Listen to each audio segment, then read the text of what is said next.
Craig Bohl's teams here with the Wyoming Cowboys always seem to push through. This was another pretty solid team out of the Mountain West Conference last year. They ended up making a bowl game in 2023. Looks to be similar expectations yet again. They are expecting a bowl game up in Wyoming, but maybe even a little bit more. Maybe it's finally time for this team to take the next step towards being a top-tier team in the Mountain West Conference. So can Wyoming take that next step and become one of the teams in the upper echelon of the Mountain West Conference? Or is this team going to sit right around 500 or maybe even begin to see a drop-off? What's up, Tailgaters? My name is Tailgate Nate. Welcome to my channel. I am previewing and predicting all 133 FBS level college football teams this summer, and it means I'm doing your favorite team, so hit the subscribe button and ring the bell so you know when that video gets uploaded. But there are more ways than that for you guys to help me support my channel. You're doing one right now by watching the video. You can do more by liking, commenting, sharing, and anything else you guys are willing and able to do to help me support my channel, because again, whatever you guys are able to do, I appreciate.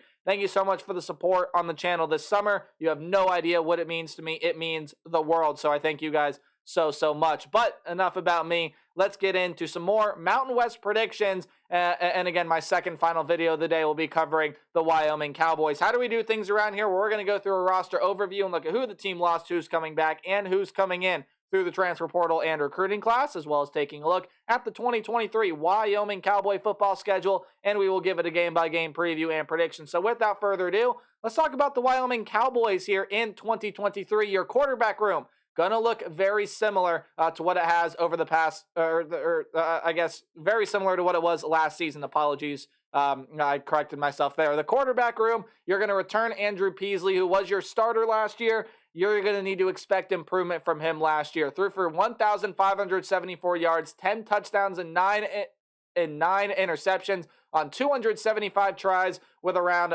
52.5% completion percentage. I definitely think that Andrew Peasley can take a jump in his play. At the very minimum, hit 2,000 yards this season, but this was also only a team that threw the ball 304 times for an average of 5.7 yards per pass. You'd like to see that get better here in 2023. Some other familiar names in the quarterback room in Evan Sabota and Jaden Clemens, who threw 29 passes, a touchdown, 3 picks last season. All come back, so you need improvement out of the quarterback room, but there is a lot of experience, a lot of returning talent coming back in that room. As far as the skill position groupings, you are going to be losing a couple of leaders, most notably out of the running back room. 1,000-yard rusher Titus Swen, I believe transferred out of the program, but averaged 5 yards per carry, 1,039 yards, and 8 touchdowns for the team last season. You're also going to lose some depth guys like Joey Brash and Jordan Vaughn will also be leaving this program. However, Dwyan McNeely will be coming back on 63 tries, had 356 yards, my apologies, 1 touchdown and 5.7 yards per carry. DQ James comes back after averaging almost 9 yards per carry last year. So even though Titus Swen is gone and you lost Xavier Valade a couple years ago, still some pretty solid options in the running back room still. And you also do get a transfer to help give it a little bit of a boost. Former 2-star out of high school and former Northern Illinois Husky is Harrison Whaley. In the wide receiver room, well, you're going to lose your leading receiver here as well. Joshua Cobbs is gone. 407 yards and 2 touchdowns. Led the team in yards and catches, also with 35 of them. But other than that, pretty much everyone else comes back. Wyatt Wieland, Will Pelissier, and Alex Brown. Apologies if I said Will's last name wrong, which I probably did, so I apologize profusely. And then you also do get some transfers coming into this program. Devin Body is a 3-star Power 5 transfer coming over by way of Vanderbilt, and then Ayir Asante is coming over from Holy Cross, so should give definitely some more depth to that wide receiver room to cushion the blow of Joshua Cobbs this year. So still, I think it'll be a pretty solid wide receiver room. You got good options at running back. Just see if the quarterback play can improve this year. I haven't even talked about the tight end room yet. Parker Christensen is gone. He was your 4th leading receiver last year, but your 2nd leading receiver and your leading receiver coming back to this team, it was Trayton Welch. 308 yards and a team-high 5 touchdowns for him last season. And you also get guys like John Michael Gillenborg and Colin O'Brien back as well. And then on the offensive line, you do lose a lot of nice talent, especially Emmanuel Pregnon. And you're also going to lose guys like Deshaun Woods and Michael Janessi. But I will butcher this name. You are going to return Nofoa Fia Tulafono, Frank Crum, and Jack Walsh, all coming back to the offensive line. Again, just needing that quarterback play to improve, in my opinion, from this Cowboys team. Now, defensively, while there are a lot of names gone off of the defense, or actually, no, not a lot of names. I was reading the wrong line there. My apologies. You actually do return quite a bit on this defense. My memory not serving me right until I looked at this. But on the defensive line, you really only lose one guy, albeit was a really, really big part to what this defense did, and I will butcher his name again, but Oluwaseyi Omotosho is going to be gone off the defensive line. Had 6.5 sacks, which was third on the team last season. 46 tackles made him good for a top 10 tackler, so that is a big loss on the defensive line, but other than him, you got a lot of people coming back to this team. Braden Siders will be coming back. He was second on the team, I should say, with 7 sacks.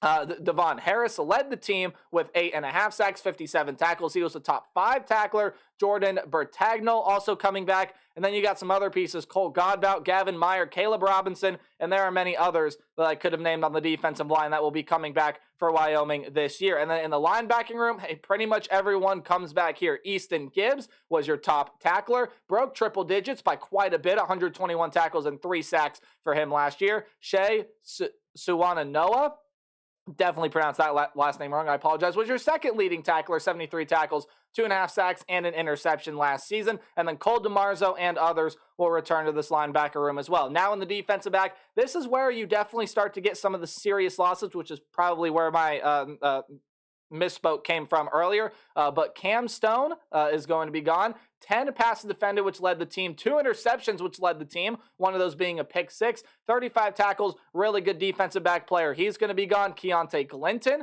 is also going to be gone. 4 passes defended, 26 tackles.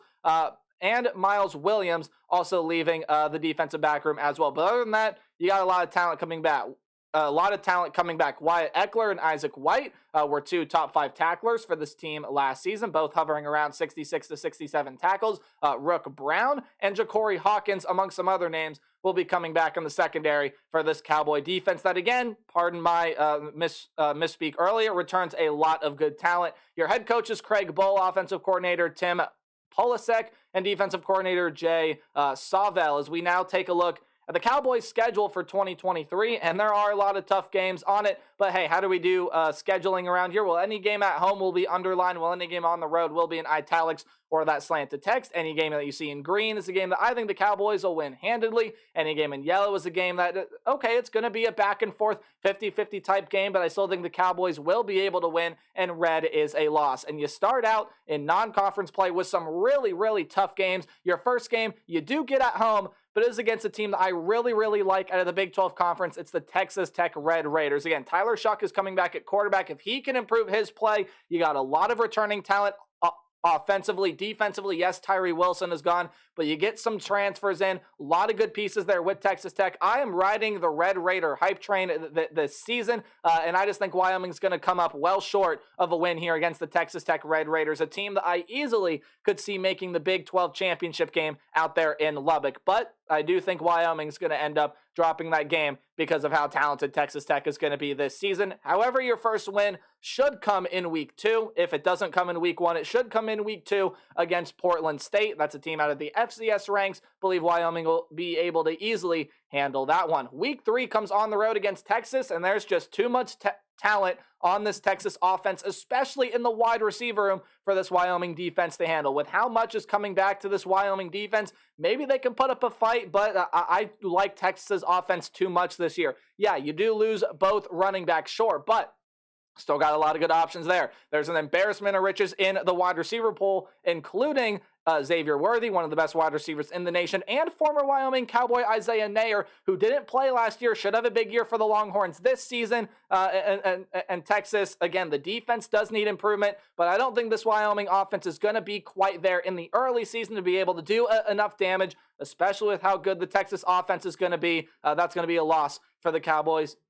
And I also believe that's going to be a loss here against the App State Mountaineers. Sorry if you hear any sort of background noise there, but I do believe it's going to be a loss against the App State Mountaineers here as well. App State returns a lot in the wide receiver room. And again, while they're replacing a quarterback, I think there's enough in the wide receiver room to make this defensive back seven for Wyoming pay. And I also believe that the App State defense, even though they lost a ton in the linebacking unit, will be able to step up, will be too much for this Wyoming offense that, again, I think will struggle to get it going early on this season. So Wyoming loses that game at home, starts out their season 1-3 through non-conference play. But you do get a fairly easy game when you get into conference play against the New Mexico Lobos. Not a team that I'm really liking out of the Mountain West Conference this year in terms of them being able to make the postseason or anything like that. They have struggled for so long in the Mountain West Conference, and they did lose a lot to the portal. I think this could be a year where New Mexico starts to make some steps,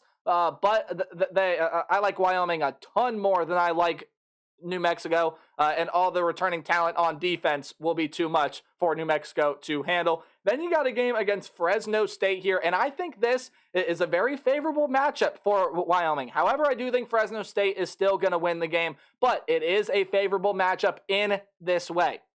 It's a favorable matchup in the fact that Wyoming has a lot coming back on defense that we've already established, but Fresno State is losing a lot offensively. Jake Hayner, you lose a 1,000-yard rusher and a 1,000-yard receiver off that team from last year as well, but you do get some nice defensive pieces coming back, and I think the next man up mentality on the offense will work really well for Fresno State, so I think the Bulldogs will just be a little bit too much for the Cowboys there in week 6. So you start out 2-4 through the first half of the schedule, and then you got to go on the road and play Air Force, which is another game that I think you guys are going to end up dropping. Again, a very winnable game. This is an Air Force team, much like Fresno State, that's losing a lot on offense. Brad Roberts is gone. He was a dude. He was a stud. Hazik Daniels is going to be gone as well. And the top two leading receivers for the Armed Forces Academy team that probably throws the ball the most frequently. However, Air Force does return a ton defensively, and that is their bread and butter. That is what they are known for. And again, I just don't, this Wyoming offense, I like a lot of the talent they have there, but against the defense in Air Force, I'm not super confident in their ability to score enough points to be able to win. So I do think Air Force will walk away with a win there. And then you get your bye week at a perfect time right before the Boise State game.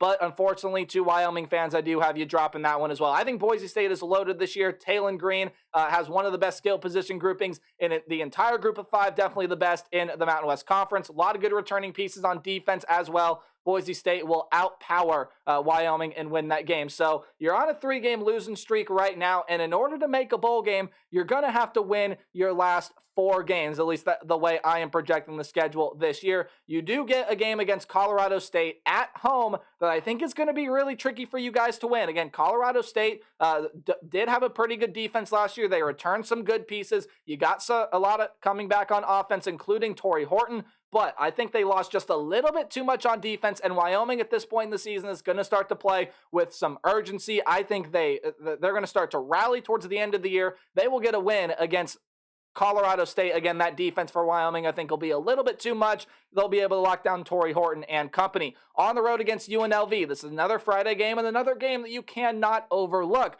UNLV, Barry Odom in there as the head coach now, and I think UNLV is going to be a very solid, very competitive team in the Mountain West Conference this season. However, I just think that Wyoming has a little bit more talent defensively that I think will be able to outpower this UNLV offense, and I think especially the offense at this point in the season for Wyoming is going to get moving. I feel like they're going to get some things worked out on the road. Very tough game for them, but I do have them squeaking out a win against the UNLV Rebels. I see you guys easily being able to beat the Hawaii Rainbow Warriors, even though it is a 0-13 point game for me. I feel like Hawaii has the chance to be competitive in a lot of games they play this year, but it's just not a team that I like a whole lot out of the Mountain West Conference this season. Could be a game you easily highlight in green. And then on the road against Nevada. Now, Nevada was one of the worst teams in college football last season, period. They just were not very good. I expect improvement out of the Wolfpack this year, but enough to compete with the likes of Wyoming? Probably not. While there is some good returning talent to that Wolfpack offense, I feel like the defense for Wyoming will step up, will play big, and Cowboy fans, even though in my opinion you start out 2-6, you win your last 4, and you're building momentum going into the postseason. I think it's a pretty solid year for the Wyoming year, given how tough, in my opinion, your non-conference schedule is. You got a brutal 3-game stretch in Mountain West play, but if that quarterback position can improve and it can be effective early on, you may be able to pull out a win or two more than what I'm expecting you to do. But 6-6 is my record. Let me know your thoughts on the Cowboys in the comment section below. And as always, remember to play hard, but tailgate harder. See you guys in the next video. Goodbye.